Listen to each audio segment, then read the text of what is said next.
Hi, everybody. Welcome to another episode of That Early Childhood Nerd. I'm Heather Burnt-Santy. It's a semi-special episode. This was supposed to be our live recording where we invited folks who had donated through or supported the show through Buy Me a Coffee to be part of a live audience. But we only have one, so we just absorbed her into the conversation, and she's just going to be one of the nerds today. So quickly, I've also got Richard Cohen here today. Hello. And Bethany Corrie. Hi. And then our generous supporter, Annie Friday, is here, also social media friend for a long time. Hello. Annie, do you want to tell folks about yourself? Because I know you do cool stuff. Well, thanks. I like to think I do okay. Yeah. I'm Annie Friday. I am in Michigan, and I transitioned from the play-based early childhood world to the world of self-directed education about 4 or 5 years ago. And now I run a learning center to support people engaged in unschooling and self-directed ed, and to do it in person and together in group learning setting. Yeah. And I think we've talked about just having you on to talk about that. So we're going to put a pin in that and think about doing that again if you're open to that. But welcome to the show. Thanks for being here. So we're going to talk about this. I don't have a quote, but I have a question that keeps coming up. And it came up yesterday in a session I was doing for a group in Massachusetts. The question of what do we do about or for children who don't know how to play? So I was doing this presentation about how we should move away from early academics and the push down and more towards free play in early childhood programs. And the question came up yesterday. It always comes up. So let's just have a chat about it as Mike Huber joins. So one of the things that we talked about was just what does it mean that a child doesn't know how to play? So let's start there. What do you think that might mean? Or how do you know it when you see it? Yeah. I think some people think like the child just sitting back and watching what's going on isn't playing because they're not doing something. Maybe they're just like sitting on the swing outside or sitting on the couch, not doing anything. Yeah. Or I have a student in my community college class. She has 2 twin boys who are 3. And she says, all my boys do is hit each other all the time. How come they don't know how to play? Yeah. And so I think that really hits on what I most often think people are asking about is either they don't understand the value or haven't ever been sort of invited to recognize onlooker play as a thing of value. But also we think of play just as that social play, and we don't look at the children who might be playing on their own. This comes up a lot in self-directed ed because sometimes we get kids who have been in conventional school previously, and then they arrive to a place like our center, and we don't do textbooks, we don't do teachers standing and teaching, we don't it's a really great play-based early childhood center, but up through the ages, right? Sometimes kids get there and they're like, where's the learning? Where are the worksheets? And they don't want to engage in play because they don't value it, and it's been taught to them to not value it. Sure. But that's usually a little bit older, and with some time and deschooling and just patience, they come back to play. And we do realize, though, that even as they get older, we have to kind of intentionally remind them that what they're doing in play is learning. And I think maybe sometimes that happens with the younger kids through their families when they kind of like don't see the value in just play. Right. Yeah. We always have to put those air quotes around it. I have a former colleague. I mean, she's a friend, but we used to work together, who told me a story once about a neighbor child that came over, and Sarah just had like loose parts kinds of stuff, Play-Doh with all kinds of like straws and sticks and whatever. And the child sat there and almost had like a look of fear on her face. And Sarah said, well, just do whatever you'd like to do with them. And she said, no, I need you to tell me what to do with them. And that was so hard for me to understand because I've never really encountered that. But I can see where that could come from someone who's always been directed, or free play isn't, like, they haven't had those long stretches to just follow their ideas and things like that. I want to pause for a minute, or stop for a minute, get Mike involved here. Mike Huber joined after we started the show. And Mike, the question is, what do we talk about? What do we say to people who ask us, what do we do when children don't know how to play? Yeah, you chose the perfect time because a school bus is backing up as I unmute. But I'm live from an apple orchard. So anyways, yeah, I think for me, there can be a number of things, right, with that idea of not knowing how to play. Part of it can be kids get so directed, people are driving their kid from one event to another. So just the idea, I mean, even for me, like sports, the way kids are like playing soccer at the age of 4, rather than let's go to the park and have some balls there, like that type of thing, like how that became normalized is crazy to me. Yeah. But although the best like coaches do just sort of, okay, here's a bunch of balls, let's run around the field. Yeah. Yeah. But then there's also the neurodivergent kids who will play in ways that people are like, oh, they don't know how to play. Definitely. And plenty of this is the podcast where we've had some guests, or you've had some guests around. I mean, most behaviorist approaches are based on the idea that kids need to be taught how to play, when what they're really being taught is how to play in ways that look like neurotypical kids playing. So that's another side of it. Yeah. And then there's the kids, like you were saying before, about the kids who aren't playing socially, but it's still play. Yeah. And so it depends on the thing that's happening. Where I've been working, I'm in the middle of switching jobs, so it's going to be different. But where I've been working, it's mostly been neurodivergent kids. So usually I've been used to the people who are like, oh, they don't know how to play. And it's like, let's step back and watch what they do. That is their play. Right. Setting the the figures on the, the, what do you call those? The little action figures on the shelf and then knocking them over. That is their play, and just appreciating that. Yeah. Or whatever, just that idea. I think I told you that if I was watching one teacher and she was like, she was used to working with older kids and she's with toddlers, and this kid's just filling up this bucket in front of her. And she's trying to pretend like, oh, what are we eating? And the child just scoops up more sand and puts it in the bucket. And finally, she turns to me and says, I'm not sure what we're doing. It's like, oh, I think she's just transporting the sand over and filling your bucket. And she's like, oh, but all she needed to do is be told what to appreciate or what to look for. So I don't know. There's my long-winded answer. That's why I'm here. Long-winded answer. Good one. Thanks, Mike. Well, take a break. You did good work. What, Richard? I was going to say, here's another example from this past week of my life. I was speaking with another young parent whose son is almost 3. And she said, my son doesn't know how to play. He just spins around all the time. Yeah. And so then I had to launch into vestibularity and how that actually is the play he needs right now. And she was shocked. That's play. Yeah. Right now that is. That's what he needs. So will you talk about that though, Richard? What did you mean? Like what is the vestibularity and why do you see it as play? Well, play in its broadest sense is what a person, just to use kind of Annie's wonderful term, which is it's the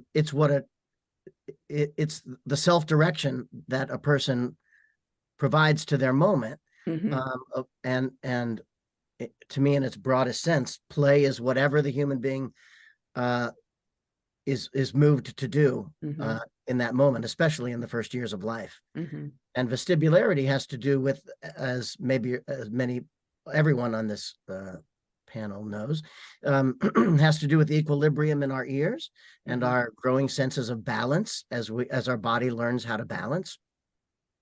And there are some young children's bodies who just need to practice. And we also know that we learn through repetition. And so repeated spinning is the kind of play that child needs right now, their brain and their body needs. And it won't last forever. And that was part of the reassurance is right now, that's what your child needs. And so just follow along. It's a gift to their brain. And just know that by next week or a month from now, they'll need something else, and their play will look differently. Does that kind of answer your question? Yeah. And I think if we're just like, I always sort of at this point default to Peter Gray, and I think Stuart Brown has a very similar definition of play, where it's voluntary, it's your own idea, it's motivated by your own your own ideas or needs or drives or whatever. It's, you can quit at any time. I can't think, there's a couple more that are escaping me. Do you know what I'm missing, Bethany? No, I just wondered. Okay. Anyway, but that's so it doesn't have to be like this organized group play to meet those criteria. Like I'm teaching a class right now that's not specifically about play, but I include play in every class that I'm teaching. And in the introduction discussion board, I just asked each of them, among other things, to tell us how they play as adults. And it was really a struggle. Like they were naming things that they're doing because they enjoy it, and they, it's their own motivation to do it, and they feel joy while they do it. But they were like, but I don't really play. So I think it's sort of just getting it down to this definition of what can be play. And it's such a broad definition that maybe that changes the question or helps the question asker to say, oh, it doesn't specifically have to be kitchen play in the dramatic play corner. And I think for people who might not understand like the nuances of play that I guess we're talking about, they see maybe their space isn't set up for like actual like deep play to happen. I think about like the parents who are like, I have all these, we just keep buying these toys and they don't play with anything. And it's like, okay, but like what do you have in that space that they can actually explore and engage in? Bethany, so looking at the materials. Bethany, can I put you on the spot? Yeah, sure. You just used a great term that I would love for listeners and viewers to hear more about. What's the difference between play and deep play? Oh, I don't know. I told you it's on the spot. Yeah, like what do you mean when you say deep play? Yeah, I guess I just mean like something that the child's really engaged in. Like that moment when like everything else kind of in the world is blocked out and they're just doing their thing, and it might be with people or alone, but like they're just in the zone. They're in the flow of play, right? Flow, perfect. Yeah. And I think you all know Diane Ackerman. No, I don't think so. You know that name? Mike she wrote does a book called Deep Play. And she said it sometimes takes 45 to 60 minutes to just even get in that state. Right. Yeah. So if we're only providing interest center time for 30 minutes, there's a problem there. Yeah. That's what I was just gonna say. If your schedule, because when people are asking me this question in real life, and I'm asking, what do you mean? What does that look like? Some people will say, well, they just wander and knock things off shelves, or they just wander and never get engaged, or they're just filling and dumping. So some of that could be schema exploration, but some of it could be they just don't have the time to decide what they want that play to be. And what's wandering in our mind or our view is decision making in the child's mind. And if they never have that time to flesh it out, it's difficult. Or they may have learned it doesn't matter. It doesn't do any good to get involved because I'm just going to have to stop. They may not be consciously thinking that, but that could have been their experience. Yeah. I also think it's this idea of being immersed in play and being deep in play is why it's so hard to describe, especially I think in a college course or something, because people want to know, what's the scope and sequence here? Right. And, it's like, what's the scope and sequence when you jump into a pool? Maybe if they want us to just do laps, but you can go any direction. And so it's that thing of like, you can use a lens after the fact of like, what did they do socially? What did they, gain emotionally? What did their vestibular sense experience? What did their proprioceptive sense experience? What sort of scientific things did they discover about gravity and momentum? You can do all of that after the fact. Yeah. But play is something you just dive into or jump into, maybe is a better term. And you can go any direction. And it's like, asking what was the learning is like asking when someone jumps in the water, what did their hand do? And it's like, that's beside the point, or it's part of it, but you're missing so much when you try to describe one thing. And so, because I've just been trying to write around how does cultural identity and gender identity develop during play. And it's that thing of, it's not like you play this way because, I'm wondering about this idea of a princess and I'm trying it out to see if that's me or whatever. It's like, it's not that easy. There's not like a linear thing. But it's exactly why play is so important, but it's also why, nobody can describe it there's more than just words for it. And because we only value what we can measure, Right. Play gets pushed to the side a lot, or we have to decide, that's where this question comes from. I have to be able to measure whether or not this child knows how to play. Right. And I'm not seeing any of the indicators I typically think of. So we talked too about onlooker play a little bit before we started recording as an option here. And the value of the idea that just sort of being back in the background and watching what's happening can still be play. Especially if you've never been in a social group in the 3 years you've been on the planet. You need to suss it out for a while, but maybe before you jump in. And that's totally appropriate, developmentally appropriate, and healthy to do that. Yeah. That's onlooker. That's one definition of onlooker play. Yeah. Go ahead. I think that also leads to the point of like, you need a level of trust and safety and control of having control in order to get into, like, you use that expression, dive into play. You're not going to dive into anything unless you feel a sense of safety and trust. And if the adults in the space, whether it's home or a learning center or something, are controlling or over controlling that play, or that, what it looks like, that definition of play, then that doesn't feel very safe, or you don't feel very trusted to get into your own space to try out what it feels like to be a princess or whatever. Going that way. Yeah.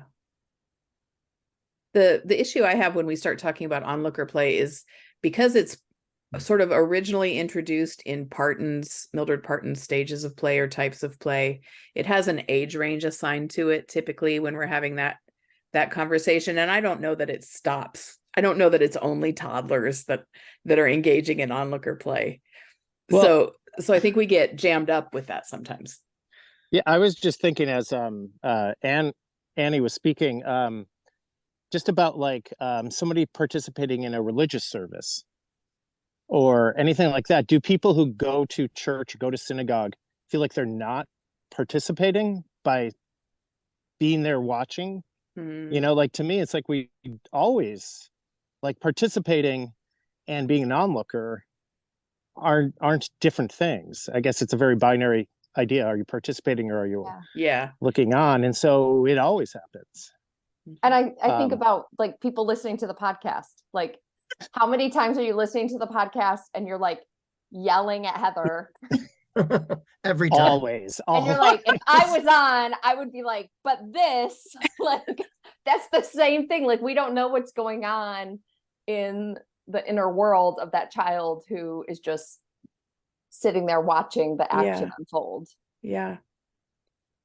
And if we think about Vygotsky and the more knowledgeable other, right? His idea is that we learn socially. And as a field, we kind of take that idea and think, well, it must be then that I directly teach a skill and that's scaffolding and I'm the more knowledgeable other. But in reality, their peers are, I think, much more effective, more knowledgeable others. So that idea of sitting back is still part of their, I'm trying to keep it connected to play because I kind of jumped into learning then, but they're interconnected, right? It's not a dichotomy. But I feel like for somebody that might be the thing that gives onlooker play value, is that this is a more knowledgeable other situation. And Heather, you and I have talked before, or at least I've said with you before, I can't stand part and stages of play. Yeah. Because they're not stages. Yeah. So that word stages implies a linear progress, and human beings jump around in all of those. I don't know what word to use besides stages. Yeah. But onlooker is not a stage. It's just Types. a place and time you need to be sometimes. Right. Right. We could say it's a type of play. A type and of I'm play. more comfortable with that than stage of play. Yes. Yeah. Yes. And maybe for some it is a stage they move through, and not necessarily, like, I'm trying to think, like, so if it was defined as being part of the toddler stage, like, is there something that becomes toddler about you sometimes, again, if you're in a new environment or with new people, and so you kind of, you get to do that dance of returning to different places in your brain, body. Yes. So well said. Right. And that's the thing, right? When you age, you're never not the person. You have all those stages, or whatever you want to call them, inside you for Why anything. am I tearing up? Well, I was thinking of my dad, some of the last conversations I had, and he talked about playing, with his dog as a 5-year-old. And it's just like, it wasn't just that he was telling the story. It's like you could see him reliving the story. It's like your brain doesn't get rid of those experiences. They're all there. So yeah, I think that's a great way of talking about it, right? That it's sometimes you're that toddler. There might be things that you can't do yet, but once you learn to do it, it doesn't go away. You still need to do it. You still need to be able to sit upright in a chair to drive a car. It's not like, well, now I don't have to sit upright anymore. Now I drive. They're like a cumulative, not a stage that you leave. Yeah. Something you check off. Is that what you were doing, Annie? Yeah. Like, a milestone checked off and you never visited again. Yeah. I can walk. Done. Done. Never have to walk again now. On to bigger and better. That kind of reminds me of an aspect of what we've been talking about that I kind of wanted to bring up. Earlier in the conversation, I heard Mike talking about sometimes you can't understand what's happening in play until hindsight, until after it's happened. And one of my frustrations with this field are lesson plans. Yes. And this idea that you can plan for it ahead of time, make it a behavioral learning objective, and then go about meeting that objective. And guarantee that learning will happen because you did the thing. Right. Yeah. Right. Like, I'm not going to plan a spinning activity to give them an experience of vestibularity. They're going to spin and I'm going to be there to observe or facilitate or play alongside or whatever. But I think of my old dear friend Bev Boss, who never wrote a lesson plan in her entire life, and yet probably provided one of the most rich early childhood programs that we've ever had. Yeah. Lesson planning, which also takes us back to another topic another soapbox we get on in this podcast, which is we want to be these educators, and we're told that we're supposed to be educators, and we don't know how to reconcile that with play, which is what we know they most need. Right. That's been coming up for me a lot lately too, in conversations with people, is if I'm just letting, just in quotes, letting the power in that word is kind of weird too. If I'm just letting children play, then how am I the teacher? And it starts with understanding play ourselves, because then we can start to connect. Okay, here's how I'm contributing. If I feel like I have to be contributing as a teacher and a professional in some way, it's not going to look like my elementary school memory. I'm going to have to shift it. Right. I still have something that I'm bringing to this if my ego needs that. And I don't mean ego in like a negative way, just like we all have that, that need to define ourselves. Sorry. No, go ahead. We need to bring respect to the word facilitator. Mhm. I have no interest in being a teacher, but I'm proud to be a facilitator of Yeah. young children's experiences. Mhm. That Yeah. should be a capital F with a higher paying salary attached to it. No kidding. And sometimes that facilitation is doing nothing, right? Like Right. standing back and Getting out of the way. and getting out of the way. Were you going to say something, Bethany? Yeah, I think also like it being a facilitator, whatever, experiencing life with children. I'm sorry, the word facilitator just always makes me giggle because of Taters Precious from Lord of the Rings. What's Taters? Okay. Anyways, go ahead without me, please continue. We bring our values into it. You know, I think about like, for me, like, I really like edible nature things. Oh, okay. And like the sleepover's over, Bethany. Yeah, I know, sorry. And like being able to like rip something out of the ground and know we can munch on it for a little snack. And so like that's something, you know, that's like part of my values, and that's something that I facilitate with the children, but I'm not like, all right, kids, this is a dandelion, you can eat this, you know, like dandelion flashcards, right? Well, and only when it's, you know, D is the letter of the week. Otherwise, right? Yeah. We did dandelions that last week. Yep. So ignore those. Yeah. But a lot of times, go ahead. You have to know like what, I don't know. I'm like, you have to know what you value yourself. Yeah. Before you can let children value things too, I think. Yeah. All right, Annie. And it's going to decide what you have. Oh, sorry. Right. Yeah. Hold on, Mike. It's Annie's turn. I was just going to say sometimes that like I love the word facilitator also. It's what most self-directed ed centers call their adult people. And I have come to realize, and that was a really hard shift for me, like, oh, nobody really needs me. I need my voice. But what they do need sometimes is just me to like hold space and like be the adult present, so that if somebody else wanders up and is like, what are these kids doing at the park or whatever, I'm just like, hey, I'm here with them. And that's it. That's all I'm doing, is facilitating by allowing that to happen. Yeah. Nice. I liked your Krabby Park person. That was spot on. Mike, did you have something you wanted to say, or were you just kind of agreeing with Bethany? I think basically agreeing, but I think, facilitation. I was thinking though, it's like some of it's the setup, like you brought them to the park, or you have carrots for them to pick, or I couldn't read that because it was a picture of a potato with the word facilitator. Oh, nice. Yeah, I also do appreciate it for the potato reference too. Yeah. But anyway, but just that idea, like you make lots of choices, but then the kids can do it. Like that's like the funniest thing when people think, well, what do you do? And it's like, well, just go into a room where someone is not good at facilitation, or a program that's not like.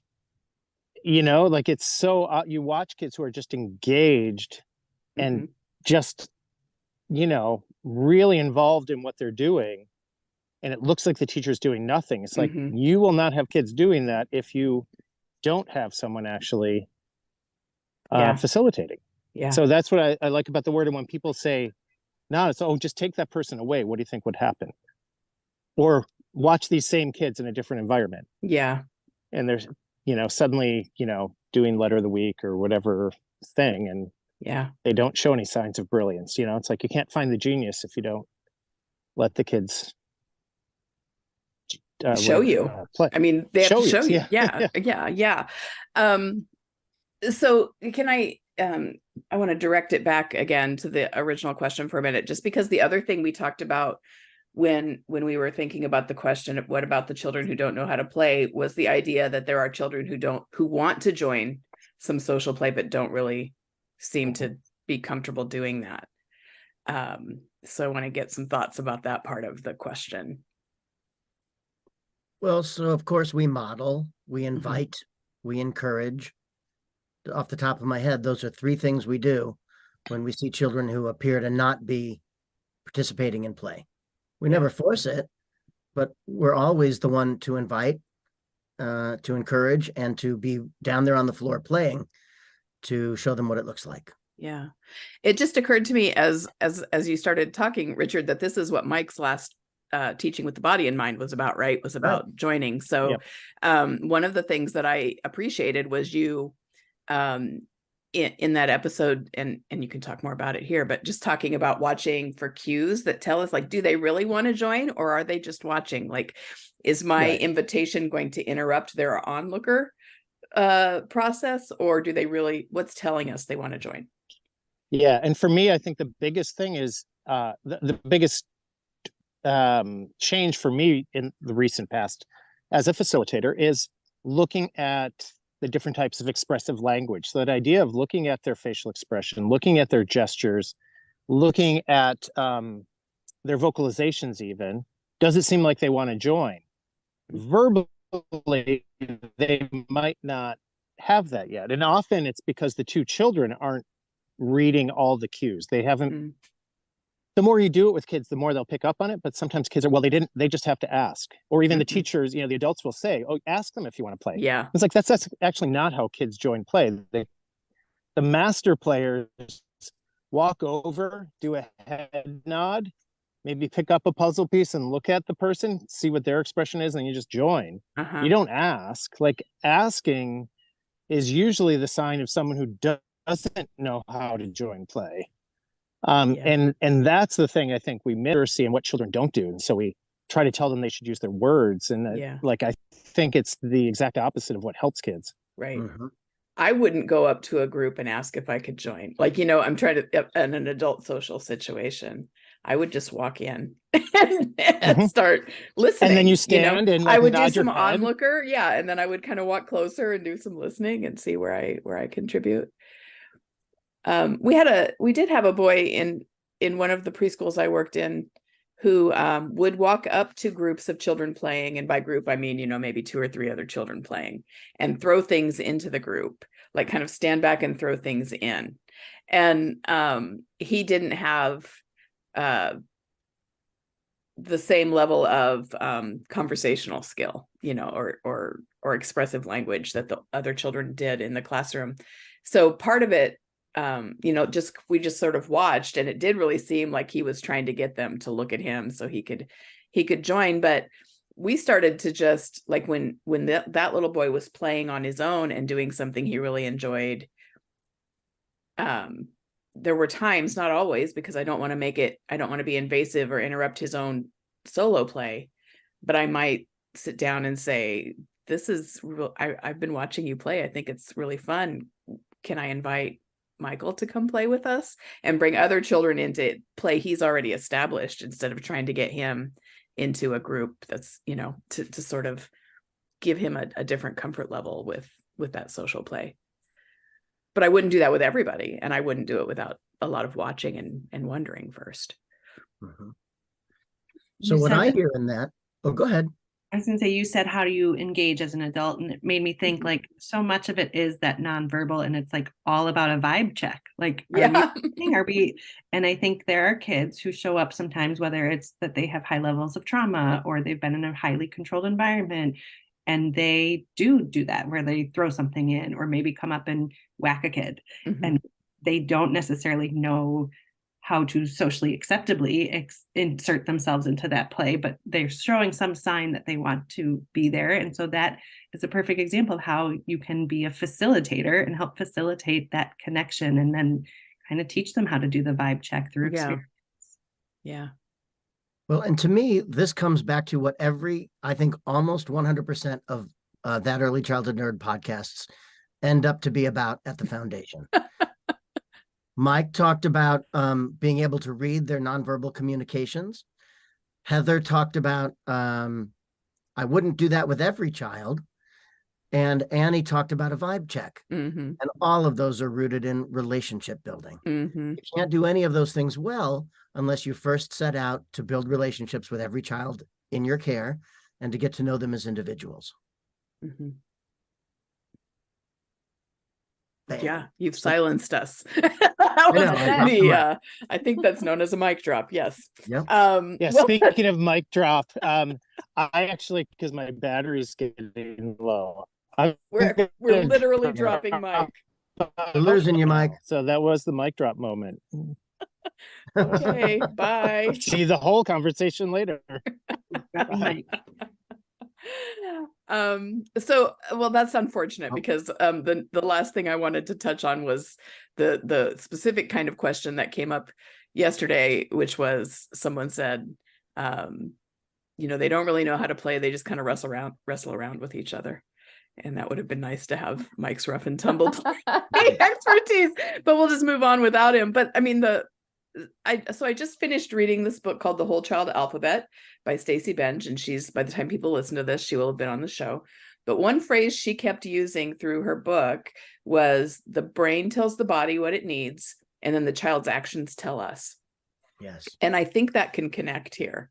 I know we're uncomfortable a lot of times with rough and tumble play, although more people are getting, hearing about it, talking about it. But ultimately, that might be the child's body telling us, I need some touch. I need interaction that I'm comfortable with. I need big body movement here. That's all still play, even though it looks like just wrestling around for us.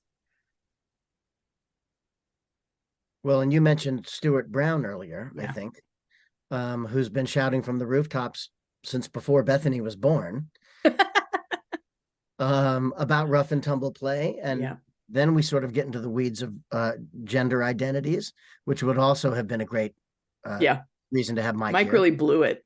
Yes, he did.